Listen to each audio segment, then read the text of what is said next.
Poa mamtu vipi? Safi niambie. Poa shembe. Poa. Poa sikia sasa nataka nichomoke hapa. Utachelewa kurudi? Achana na banza kuchelewa kurudi.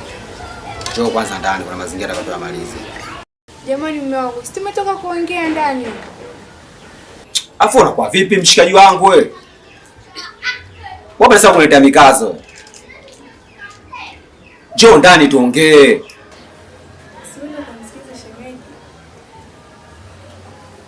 Afu unakuwa vipi wewe? Kwa nini kama ndugu yako ajue kama nataka nini au si? Haya basi na yamwaga sasa nataka nini? Kwani tukashenye ndani. Ndio maneno gani sawa unaongea?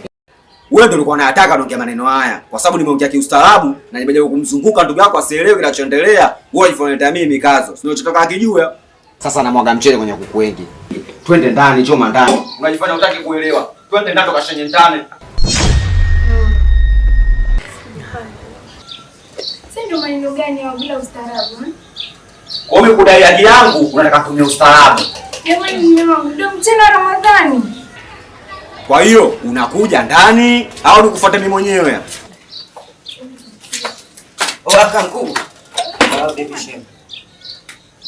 Ona kama hivyo mapepe mchele. Blaza. Ule mzigo ule uniachia maskani pale ni utembeze. Wauni wameingia wamenipiga watoto wa Pugu. Amechukua mazingira kamkubwa. Yaani mimi sielewi nafanyaje kamkubwa nimeleta swala hili kwako. Unasemaje mdogo wangu? Ndio amechukua mzigo ule pale afu tena washaniumiza yani sielewi. Wewe mdogo wangu. Gunga chara